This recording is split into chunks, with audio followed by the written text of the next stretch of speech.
Théo Manval. Nous sommes donc le 29 juillet et on a atteint aujourd'hui ce qu'on appelle le jour du dépassement, calculé chaque année par l'ONG Global Footprint Network, date qui avait reculé l'an passé sous l'effet des confinements, mais qui revient donc cette année à son niveau d'avant la crise. Il faudrait 1,7 fois la planète Terre pour absorber notre fonctionnement actuel. Face à cela, quelle solution faut-il vraiment faire des enfants? C'est une vraie question au-delà de la provocation. C'est le tête-à-tête Europe Matin. Le tête-à-tête. Bonjour Jean-Loup Berthaud. Bonjour. Planétologue, vous êtes directeur de recherche émérite au CNRS et auteur de Démographie, climat, migration, l'état d'urgence aux éditions Fauve. Je redonne quelques chiffres. Ce jour du dépassement 2021 intervient donc le 29 juillet. C'était le 7 août en 2010, le 4 novembre en 1980. Et vous dites qu'il y a deux façons d'interpréter ça. La première, à laquelle on pense évidemment spontanément, c'est on consomme trop. Et la deuxième, qui vous intéresse beaucoup, c'est aussi on est trop nombreux sur Terre.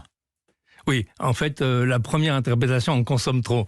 Donc ça voudrait dire qu'il faudrait qu'on consomme moins. Mais aller dire aux gens qui consomment pas beaucoup qu'il faudrait consommer moins, ils vont vous rire au nez et légitimement, ils vont consommer plus. Dans les pays en développement. Dans les pays en développement. Et dans les pays riches qui consomment beaucoup, eh bien, en fait, ce sont des démocraties. Et aucun président ne sera élu en disant attention, si vous m'élisez, vous allez vous serrer votre ceinture. Donc, la frugalité, ce qu'on appelle, je n'y crois pas de beaucoup, je crois pas que ça va arriver. Par contre, et l'autre interprétation, c'est qu'on est trop nombreux. Et comme le 29 juillet, c'est le 210e jour de l'année, et qu'il y en a 365, on peut faire une petite règle de 3. Allez-y. Aujourd'hui, on est 7,9 milliards d'habitants.